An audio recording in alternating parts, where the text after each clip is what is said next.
казвам се Ивайло и представлявам фирма Лидер Консултинг, която от своя страна от над 10 години вече е ексклузивен представител на най-голямата австрийска семинарска къща Saatbau Linz и отново се намираме на традиционно организирания от Националната асоциация на зърнопроизводителите Ден на полето, който основно, както се вижда тук, акцентира върху житните култури.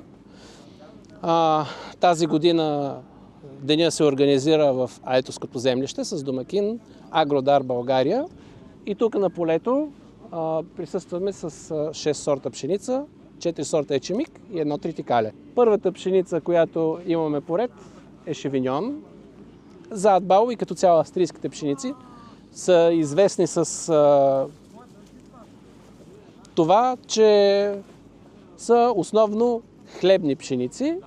В нашето портфолио Шевиньон е, може би, най-ниска като качествени показатели, но отново стандартна хлебна пшеница.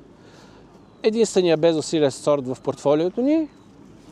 Ниска, със средно-ранна зрялост, висока толерантност на икономически важните болести и като цяло една отлична добивна пшеница. Следващата поред е Леонидус. Тя е доста нова за нас, но тъй като миналата година в сравнителни опити в цялата страна, на фона и на нашите останали сортове, и на сортове на други фирми се представи с един изключителен добив. Сега да не кажа, че общо взето навсякъде беше на върха. И поради тази причина, въпреки че само една година сме получили резултати от нея от опити, много наши клиенти поискаха все пак да я ползват в производство. И смятам, че и тази година ще се отчете с отличен добив.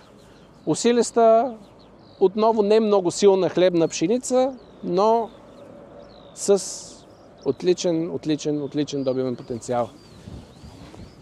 Следващите пшеници вече в възходящ ред се повишават хлебопекарните ни качества.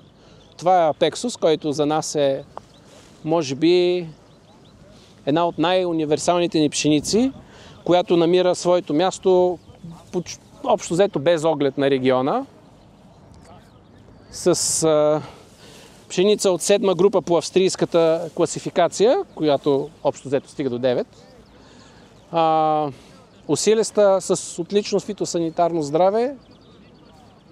Гледа се вече от доста години в България на доста площи. Мелничарите изключително много я уважават като хлебна, не премиум пшеница. И смятам, че има своето място във всяко стопанство и е отличен конкурент на най-продаваните сортове в момента в България. Следващата пшеница отново е сравнително нова за нас. Отново много висококачествена пшеница, отново с отлично фитосанитарно здраве. Това, което я отличава от останалите, води се изключително сухоустойчива. В Австрия дори я наричат пшеницата кактус. И както виждате тук, може би от всичко около нас има най-впечатляващия клас в момента и се надяваме да се отчете с един отличен резултат. Стигаме до Камилус. Камилус е доста нов сорт за нас. Отново хлебна пшеница. Както виждате, нисичка, сравнително ранна като зрялост. И последната пшеница на полето е Аликантус. Тук вече влизаме в сегмент премиум пшеници. Не случайно тук сме избрали само една и тя е Аликантус, тъй като това е най-ранната от този сегмент в нашето портфолио и поради локацията сметахме се спрем на нея. Изглежда добре. Премиум пшеница, това е пшеница с генетично заложени, изключително висок качествен потенциал, като протеин, падащи числа и всички други показатели, за които мелничарите мечтаят. Но, както казах, присъстваме на полето и с 4 сорта ечемик. Ние така сме сравнително известни, смея да твърдя вече с ечемиците си. На полето имаме Адалина, Сента, Венеция и Соня. 3 многоредови фуражни и 1 дворедов пивоварен. За Адалина няма какво да кажем, защото е достатъчно позната ниска, ранна, високодобивна, разкошна. Между Сента и Венеция разликата е много малка. Венеция е основно в зрелостта. Венеция е, може би, последният ечемик, който сме въвели в портфолиото си. По-късна от Адалина. Отново с едно добро фитосанитарно здраве, с устойчиво наполягане, с огромен клас и срещнала подходящите условия, неограничен потенциал за добив. Просто хората са много доволни в момента от нея. Сравнително отскоро я продаваме, но мисля, че тенденцията ще се запази.